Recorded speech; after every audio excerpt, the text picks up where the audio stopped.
कहानी शुरू करने से पहले अगर आपने हमारे चैनल को सब्सक्राइब नहीं किया तो सब्सक्राइब कर लीजिए और बेल आइकन दबा दीजिए। अगर ये वीडियो पसंद आए तो लाइक का बटन दबाना ना भूलें।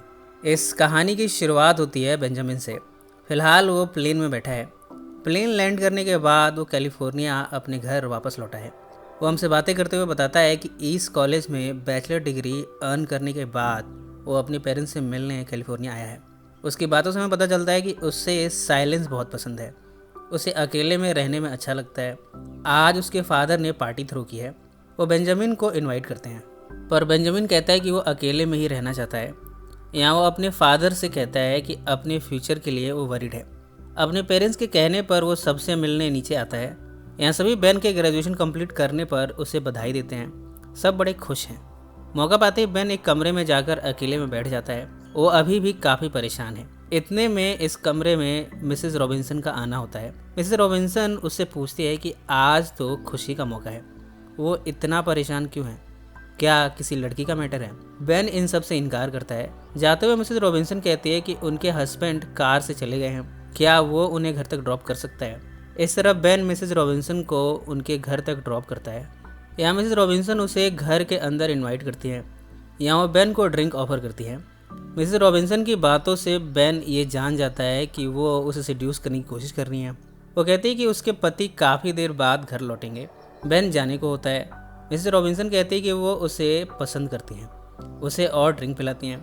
बेन को एक पेंटिंग दिखाने ले जाती हैं। ये पेंटिंग देखकर बेन काफ़ी आकर्षित होता है। यहाँ हमें पता चलता है कि ये पेंटिंग मिसेस रॉबिन्सन की डॉटर एलेन की है। मिसेस रॉबिन्सन बेन को अट्रैक्ट करने की कई कोशिशें करती है। बेन अपने कन्फेशन में ये कहता है कि वो मिसेस रॉबिन्सन के लिए अट्रैक्टेड है, पर वो मिस्टर रॉबिन्सन से डरता है। वो यहाँ से भागते हुए ग्राउंड फ्लोर पर आता है। इतने में दरवाजे पर मिस्टर रॉबिन्सन का आना होता है। बेन अपनी सफाई में कहता है कि वो मिस्टर रॉबिन्सन का ही वेट कर रहा था। मिस्टर रॉबिन्सन उसे पूछता है कि आखिर वो इतना परेशान क्यों है। बेन कहता है कि वो अपने फ्यूचर के लिए वरीड है। यहाँ में पता चलता है कि मिस्टर रॉबिन्सन और बेन के डैड लॉ पार्टनर्स हैं। बेन इस समय अपने पेरेंट्स के साथ समर स्पेंड कर रहा है। वो पूल में इस वेकेशन को एंजॉय करता है। बाद में मिसेस रॉबिन्सन को फ़ोन पर बात करते हुए एक होटल में इनवाइट करता है। बेन जब इस होटल में पहुंचा है तब वो काफ़ी नर्वस है। नर्वसनेस में वो एक कॉर्नर की टेबल पर बैठ जाता है। मिसेस रॉबिन्सन आकर उसे पूछती है उसने कोई रूम बुक किया भी है या नहीं। इन सब के बाद बेन मिस्टर ग्लैडस्टोन के नाम से एक सिंगल रूम बुक करता है। बेन इतना ज़्यादा डरा हुआ है कि रूम बुक करने के बाद मिसेस रॉबिन्सन को फ़ोन लगाकर बात करता है। वो रूम नंबर बताता है 568। इसके बाद दोनों रूम में पहुंचते हैं। यहाँ बेन हेजिटेट करते हुए इन सब से इनकार करता है, पर मिसेस रॉबिन्सन के कन्विंस करने पर दोनों यहाँ इंटीमेट होते हैं। इस तरह इन दोनों का अफेयर शुरू हो गया है, पर बेन अभी भी खुश नहीं है। वो अकेले में बैठकर कुछ सोचता रहता है। इन सब में महीने दर महीने बीतते जा रहे हैं। एक रात होटल रूम में मिसेस रॉबिन्सन बताती हैं कि वे और रॉबिन्सन अलग अलग कमरों में रहते हैं। इसकी वजह दोनों के बीच में प्यार नहीं है। बेन पूछता है कि उसने मिस्टर रॉबिन्सन से शादी क्यों की। वो बताती है कि कॉलेज में इन दोनों में अफेयर हुआ था, तब वो प्रेग्नेंट हो गई थी।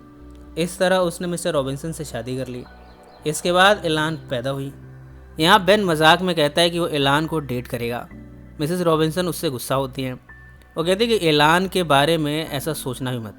इस बात को बेन अपने ईगो पर लेता है। वो कहता है तुम समझती हो कि मैं तुम्हारी जैसी शादीशुदा अल्कोहलिक औरत के लिए लायक हूँ। मैं किसी यंग लड़की के लिए डिजर्व नहीं करता। मिसेस रॉबिन्सन कहती है कि वो बेन को अंडर एस्टिमेट नहीं करती, पर वो नहीं चाहती कि बेन एलान को डेट करे। बेन इसके बाद मिसेस रॉबिन्सन की बातों से कन्विंस हो जाता है। ये अपनी रिलेशनशिप को कंटिन्यू रखते हैं। इधर हम बेन के पेरेंट्स को देखते हैं। वो ये चाहते हैं कि बेन एलान से मिले, उससे बातें करे। ये अपनी दोस्ती को रिश्तेदारी में बदलना चाहते हैं। सबके कन्विंस करने पर उसे हाँ करना ही पड़ता है। बाद में बेन मिसेस रॉबिन्सन से इन सब के लिए माफ़ी मांगता है और कहता है कि वो एलान को डेट नहीं करना चाहता। वो कहता है कि डिनर के बाद वो एलान से कभी नहीं मिलेगा। इससे सबकी बात भी रह जाएगी और किसी को इनके रिलेशनशिप के बारे में शक भी नहीं होगा। इसके बाद एलान और बेन डेट पर जाते हैं। यहाँ बेन जानबूझकर एलान को एक स्ट्रिप क्लब में ले जाता है। यहाँ उसे इग्नोर करता रहता है। एलान उससे पूछती है कि क्या वो उसे पसंद नहीं करता। एलान जब गुस्से में यहाँ से निकलती है तब बेन उसे मनाने को उसके पीछे दौड़ता है। वो एलान से कन्फेस करते हुए कहता है कि ये डेट का आइडिया उसके पेरेंट्स का था। यहाँ उसे मनाते हुए बेन एलान को किस कर बैठता है। ये ड्राइव इन रेस्टोरेंट में एंजॉय करते हुए खाते हैं। यहाँ दोनों में केमिस्ट्री डेवलप होनी शुरू होती है। दोनों अपने अपने फ्यूचर की बातें करते हैं। डेट के बाद एलान उसे घर में इनवाइट करती है। बेन कहता है कि हमें कहीं और जाना चाहिए। इसके बाद दोनों उसी होटल में पहुंचे हैं जहां बेन अक्सर मिसेस रॉबिन्सन के साथ आता रहता है। यहाँ का स्टाफ बेन से इतना फेमिलियर है कि सब उसे मिस्टर ग्लैडस्टोन के नाम से जानते हैं, सब उसे इसी नाम से पुकारते भी हैं। एलान को कुछ समझ नहीं आता। वो पूछती है कि आखिर यहाँ का स्टाफ बेन को कैसे जानता है और उसे इस नाम से क्यों बुला रहा है। बेन बहाना बनाते हुए कहता है कि उसकी शक्ल किसी ग्लैडस्टोन से मिलती है।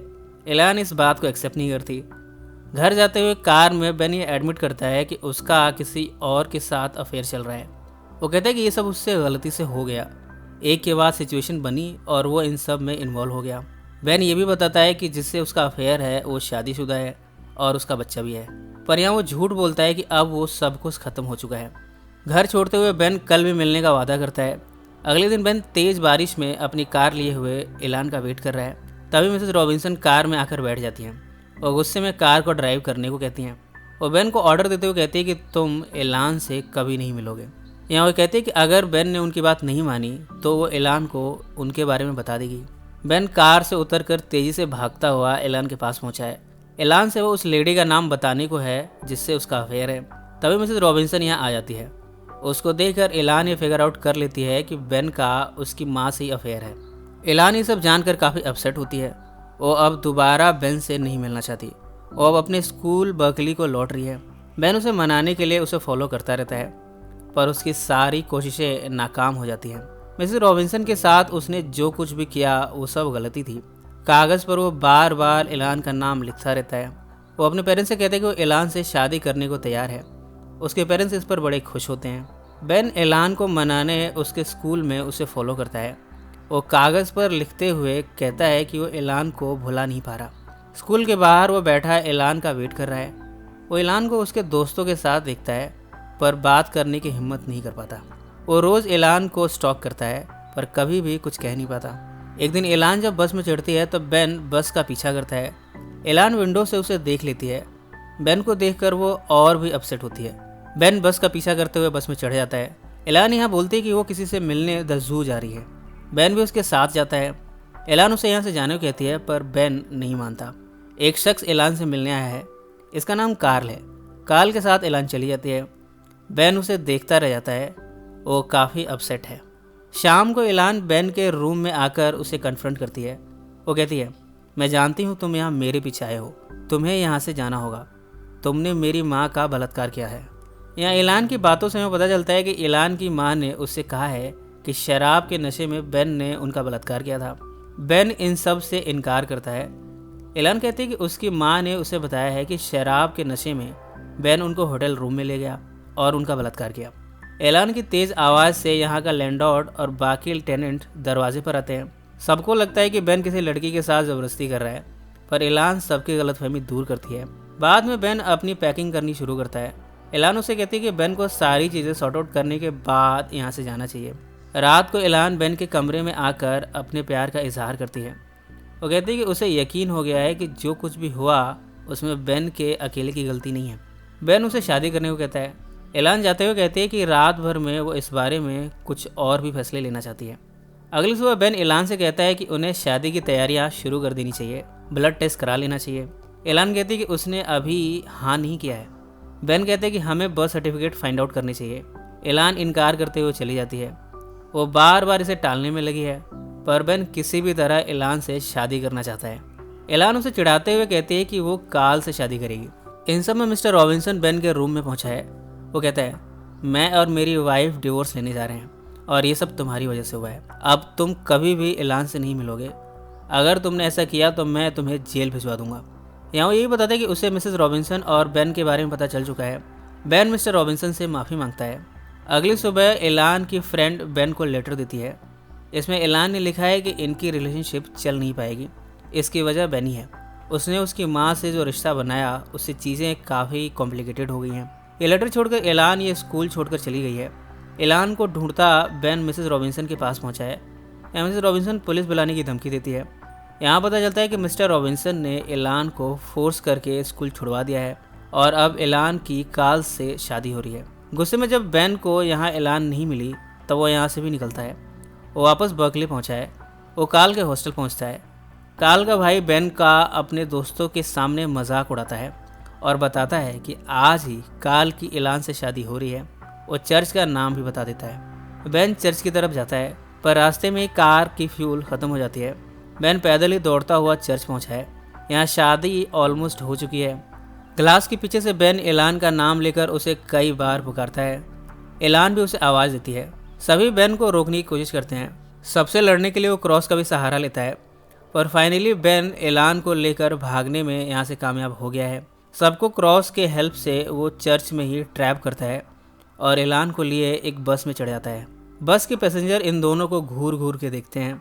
यहाँ दोनों अपने हालात पर मुस्कुराते हैं। ये रियलाइज़ करते हैं कि दोनों कितने क्रेजी हैं। इसी नोट पर यह फिल्म समाप्त हो जाती है। सो फ्रेंड्स, फिर मिलेंगे ज़िंदगी के किसी नए मोड़ पर।